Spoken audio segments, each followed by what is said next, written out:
اللهم صل وسلم على سيدنا محمد وعلى آل سيدنا محمد. رب اشرح لي صدري ويسر لي أمري واحلل عقدة من لساني يفقه قولي. قال الله تعالى في كتابه الكريم: أعوذ بالله من الشيطان الرجيم. بسم الله الرحمن الرحيم. قل إن كنتم تحبون الله فاتبعوني يحببكم الله. صدق الله العظيم وصدق رسوله النبي الكريم ونحن على ذلك من الشاهدين والشاكرين والحمد لله رب العالمين. Yang saya hormati dan juga yang saya muliakan para asatidz, para ustadzah, bapak-bapak, ibu-ibu, saudara-saudari yang dirahmati Allah Subhanahu wa taala. Alhamdulillah, kita bersyukur kepada Allah Subhanahu wa taala. Pada hari ini kita dikumpulkan Allah di masjid yang mulia ini. Insya Allah beserta dengan orang-orang yang memuliakan Allah Subhanahu wa taala. Salawat dan salam kepada Nabi kita Muhammad sallallahu alaihi wasallam, merupakan manusia yang terbaik yang kita jadikan sebagai tauladan, yang Allah perintahkan kepada kita untuk mencontoh beliau Nabi sallallahu alaihi wasallam. Bapak-bapak, ibu-ibu, saudara-saudari yang dimuliakan Allah, gimana kabar Bapak Ibu semua? Alhamdulillah, subhanallah, Allahu Akbar, sehat. Biar semangat takbir dulu. Takbir! Allahu Akbar. Allahu Akbar. Allahu Akbar. Harus semangat. Bapak Ibu yang dimuliakan Allah Subhanahu wa taala, hari ini kita memperingati maulidnya Nabi kita Muhammad sallallahu alaihi wasallam. Syekh Muhammad Alawi Al-Maliki rahimahullah mengatakan bahwa maulid itu lebih baik daripada 2 hari raya, Idul Fitri dan Hari Adha. Kenapa beliau mengatakan lebih baik? Karena lahirnya Nabi kita Muhammad sallallahu alaihi wasallam, adanya Isra wal Mi'raj, adanya Al-Quran, adanya kemenangan di Perang Badar dan lain sebagainya. Itulah alasan daripada beliau mengatakan maulidnya Nabi itu lebih baik. Rasulullah sallallahu alaihi wasallam, beliau adalah manusia yang diutus Allah, yang diutus oleh Allah untuk menyampaikan risalah, melakukan satu perubahan yang begitu rusaknya, begitu gelapnya, sampai-sampai Rasulullah sallallahu alaihi wasallam menyebut masyarakat itu adalah masyarakat jahiliyah. Kenapa?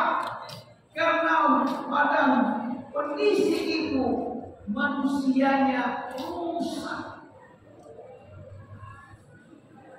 perbuatan maksiat di mana-mana, kejahatan di mana-mana, perzinahan, perampokan, pembunuhan, bahkan pemerkosaan, bahkan yang luar biasanya bejatnya pada saat itu wanita tidak ada pernah dihargai. Bahkan kalau wanita lahir pada saat itu dibunuh. Kenapa maka dibunuh? Karena hanya untuk membawa aib, mendatangkan malu. Itulah alasan-alasan orang-orang jahiliyah pada saat itu mereka membunuh wanita-wanita, anak-anak, bayi-bayi yang lahir, kalau lahirnya itu adalah wanita. Kebijakannya juga luar biasa. Ketika wanita itu sudah beranjak dewasa, maka enak saja laki-laki datang ke rumahnya, mengawininya tanpa pakai mas kawin, tanpa ada akad, menidurinya 1, 2, 3, 4 sampai berapa? Sampai hamil. Begitu sudah hamil, tunggu selesai lahir anak, dipanggillah orang-orang yang tadi menidurinya, lalu si bayi pun dibawa. Milik siapa bayi itu? Ketika milik si A, maka itulah bapaknya. Sampai begitulah kerusakan zaman jahiliyah pada saat itu.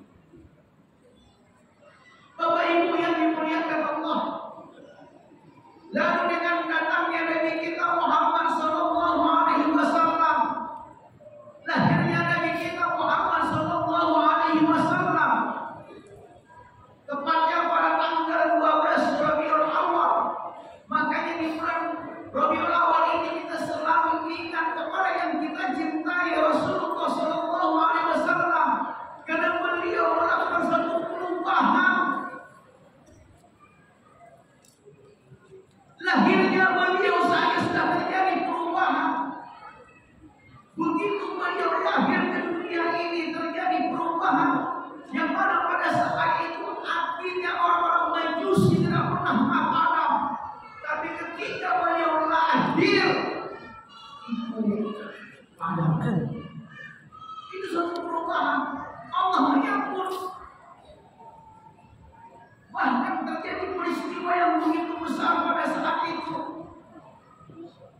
Dengan kelahiran beliau, Allah menyelamatkan Ka'bah, yang mana keinginan Abraha dengan pasukan yang ingin untuk menghancurkan Ka'bah, tapi disambut oleh Allah Subhanahu wa Ta'ala.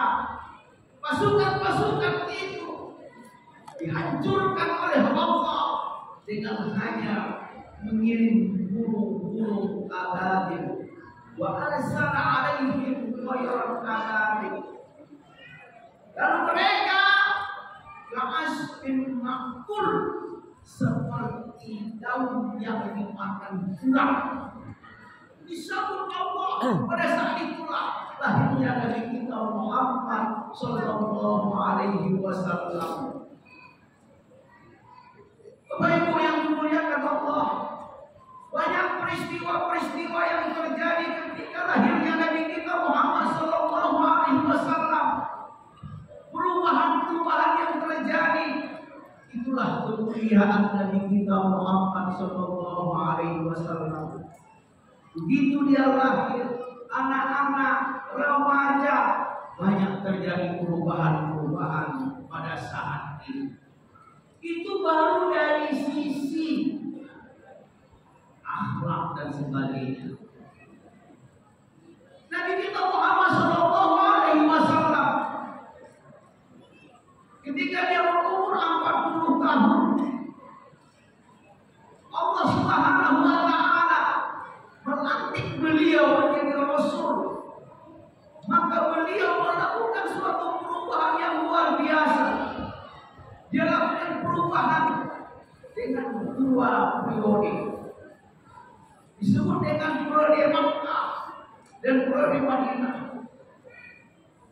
Rasulullah 13 tahun beliau murni di Makkah itu melaksanakan dakwah, mengajak umat agar mereka mau kepada Allah, mengajak mereka agar mau mengikuti aturan Allah, mengajak mereka agar beriman kepada beliau, beriman kepada beliau sebagai Rasulullah sallallahu alaihi wasallam. Dia datang kepada kabilah-kabilah yang sana, dia datang kemari, dia ajak yang sana, dia ajak kemari. Itulah dakwah yang yang dilakukan oleh Nabi kita Muhammad sallallahu alaihi wasallam. Rasulullah sallallahu alaihi wasallam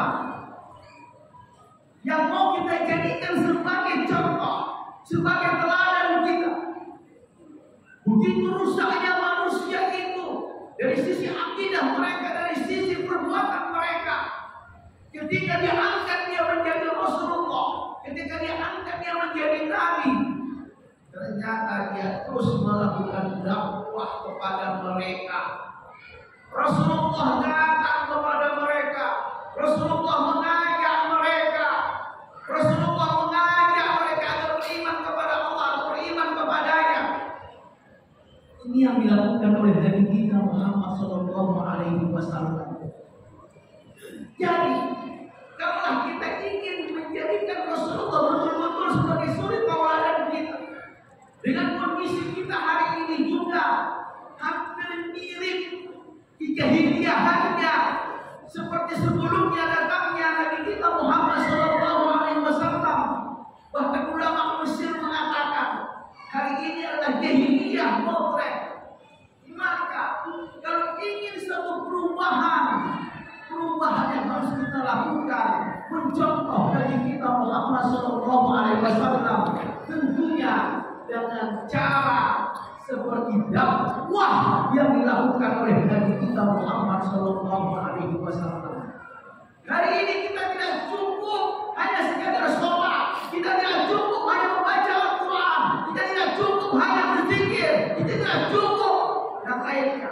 Kita harus melakukan dakwah seperti dakwah Nabi kita Muhammad sallallahu alaihi wasallam. Takbir! Bapak Ibu yang dimuliakan oleh Allah Subhanahu wa taala. Ada dakwah yang tidak ditinggalkan Rasulullah, yaitu apa? Tasdif. Dia bina mereka, dia kader mereka.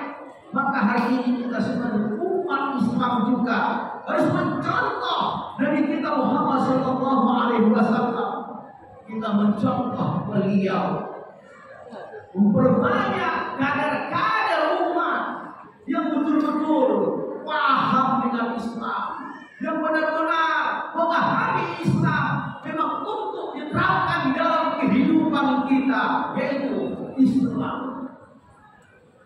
Hadirin rahimakumullah, inilah ternyata yang dilakukan oleh Nabi kita, yaitu dengan dakwah. Adanya tasbih, adanya tafaul, akhirnya dia berinteraksi dengan umat. Dia ketemu dengan dua suku yang bernama suku Aus dan suku Khazraj. Dia ketemu dengan dua suku ini, dia dakwahi. Akhirnya ini menjadi penolong bagi dia. Ini juga yang harus kita lakukan hari ini. Kita tidak bisa berharap dengan kondisi yang seperti ini. Kita harus betul-betul jadikan Rasulullah itu sebagai suri tauladan kita. Apakah Rasulullah ketika itu menerima tawaran? Ketika orang-orang jahiliyah mengatakan kepada Rasulullah, "Hai Muhammad, berhentilah kau berdakwah. Apa yang kau inginkan? Apakah kau ingin jabatan? Kami akan berikan kepada engkau jabatan yang paling tinggi. Apa yang kau inginkan? Apakah ingin wanita? Kami akan berikan kepada engkau wanita yang tercantik di sini. Kalau kau ingin harta, berapa yang kau inginkan akan kami berikan." Apakah Rasulullah menerima itu? Ternyata tidak diterima Rasulullah sallallahu alaihi wasallam. Rasulullah terus menjalankan misinya, yaitu mendakwahkan Islam. Sampai akhirnya dia ketemu dengan suku Aus dan suku Khazraj. Maka mereka membaiat beliau, dan periode berikutnya adalah di Madinah. Beliau menerapkan hukum-hukum Islam, aturan-aturan Islam, sehingga masyarakat umat pada saat itu hukumnya adalah hukum Allah Subhanahu wa taala, sehingga yang namanya kegelapan itu ditinggalkan. Akhirnya timbullah cahaya kebenaran. Itulah cahaya Islam. Kalau kita lihat Rasulullah sallallahu alaihi wasallam menerapkan kepada mereka, tidak ada yang dia terapkan selain daripada ajaran Islam. Makanya hari ini kita juga harus memperjuangkan sesuai dengan tema kita pada hari ini, menuju Islam yang kafah. Sebagaimana Nabi kita Muhammad SAW, kalau memang benar-benar kita beriman kepada Rasulullah, kalau kita memang benar-benar ingin meneladani Rasulullah, kalau kita memang benar-benar mau ikut dengan Rasulullah, maka kita harus juga ikut apa yang diterangkan oleh Nabi kita Muhammad Sallallahu Alaihi Wasallam. Tapi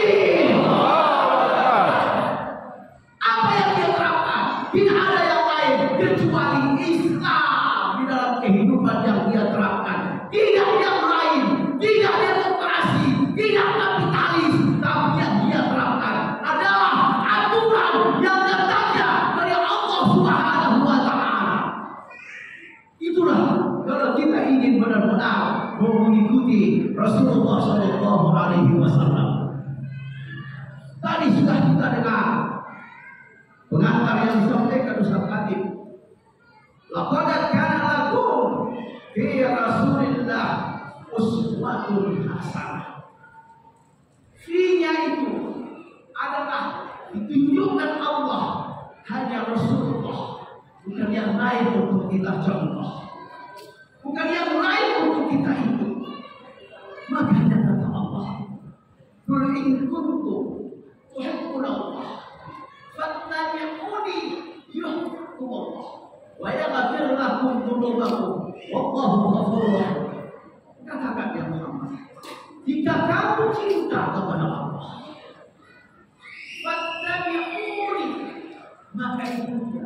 Siapa yang mengikuti Rasulullah Sallallahu Alaihi Wasallam? Hari ini ketika ada orang mengatakan cinta kepada Rasulullah, tapi tidak ikut dengan Rasulullah, tidak mau mengikuti dan menerapkan apa yang dikatakan oleh Rasulullah, itu bukan cinta.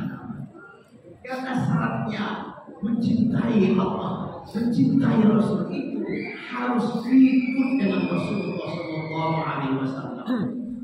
Dalam surah Al-Hasan itu jelas, ayat 7 Allah katakan, ma'akum Rasulullah wa manahakum anhu fantahu. Apa yang disampaikan Rasulullah Sallallahu Alaihi Wasallam kita harus ikuti, kita harus terapkan. Rasulullah menyampaikan ayat-ayat Al-Quran. Di dalam ayat Al-Quran itu Allah Subhanahu wa Ta'ala banyak memerintahkan kita. Di antaranya kita harus masuk kepada Islam yang kafah. Ya ayyuhalladzina amanu udkhulu fis-silmi kafah. Hai orang-orang yang beriman, masuklah kamu kepada Islam yang kafah. Ketika kita berpaling dari peringatan Allah Subhanahu wa Ta'ala, ingatlah Bapak Ibu yang dimuliakan oleh Allah, wa man a'rada an dzikri fa inna lahu ma'isatan dhanka wa nahsyuruhu yaumal qiyamati a'ma. Siapa orang yang berpaling kepada Allah dari peringatan-Ku, maka kehidupannya sempit, sulit, tidak akan pernah berbahagia maupun di dunia, terlebih lagi nanti di akhirat. Kenapa?